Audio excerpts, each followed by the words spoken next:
درمیان تشریف لانے والا ہے. ہم نے تمام ضروریات کو ترک کرتے ہوئے رب کی رضا حاصل کرنی ہے, مساجد کو آباد کرنا ہے. اگر ہم نے کوئی چیز نہیں سیکھی, کوئی کام ہم کرتے ہیں تو بغیر تجربہ کیے سیکھے اگر وہ کام کرے تو ہمارے لیے وہ نقصان ہے. ایسے ہی ہے کوئی بھی نقصان, کوئی کام ہے کرے تو نقصان کرنا. اگر ہم نماز پڑھتے ہیں رب کی رضا حاصل کرنے کے, رب کی حضور حاضر ہوتی ہے, یہ تو ایک محض ذریعہ ہے ہماری نجات کا. رب کی حضور حاضر ہو کر نماز پڑھنے کا نجات کا ایک ذریعہ بنا دیا رب نے. تو جو کام ہم کرتے ہیں اگر اس کی پریکٹس نہ کی جائے, وہ بغیر پریکٹس کے, وہ بغیر تجربے کے کام کیا جائے تو وہ نقصان دیتا ہے. تو اسی طرح اگر ہم نماز پڑھتے ہیں, نماز میں قرآن کی تلفظ درست ہے تو ہماری نماز پڑھنے کا فائدہ. آج کل انگلش کا دور اتنا ہے کہ انگلش جو اس کی آواز ہے تھوڑا چینج ہو تو معنی چینج ہو جاتا ہے. کہتے ہیں جو اصل میں وہ ہم ٹری کہتے ہیں, تو جو انگریز ہیں وہ کہتے ہیں ٹری, یہ کہتے ہیں پاکستان, پاکستان کہتے ہیں پاکستان.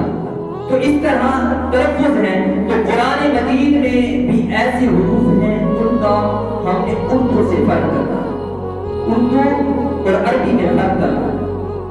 16 حروف قریب الصوت, 16 حروف ہیں قریب الصوت جن کی آوازیں آپس میں ملتی ہیں.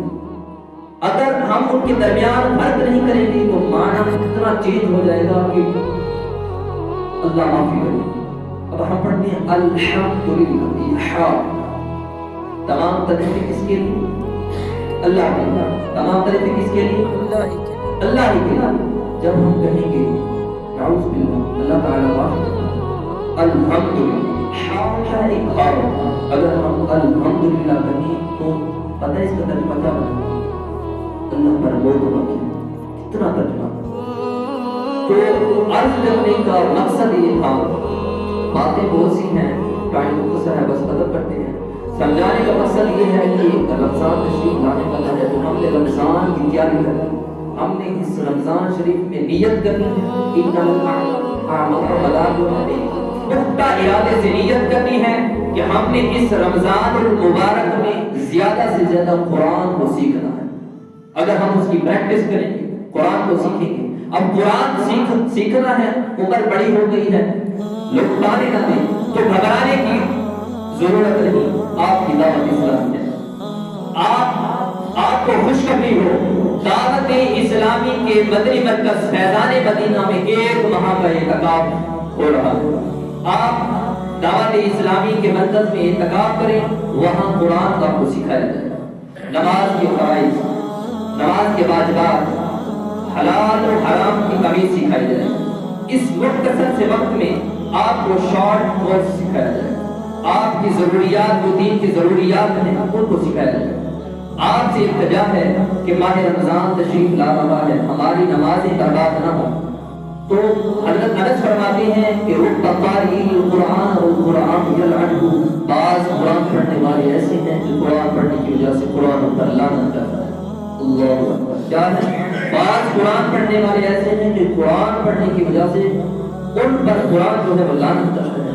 تو ہم نے وہ جو قرآن ہے جس کے ذریعے ہم پر لعنت برسائی جائے اس سے ہم نے بچنا ہے. قرآن کو سیکھنے سے سیکھنا. تو ہم نے قرآن سیکھنے کے لیے دعوت اسلامی کی مرکز یا جہاں بھی آپ چاہتے ہیں کسی اچھے قاری کے پاس تشریف لے جائیں, اس سے تجوید سے کم از کم آخری 5 سورتیں اور پوری نماز تلفظ کے ساتھ یاد کریں اور نماز کو درست کریں. نہیں تو 1 ماہ کا اعتکاف کریں.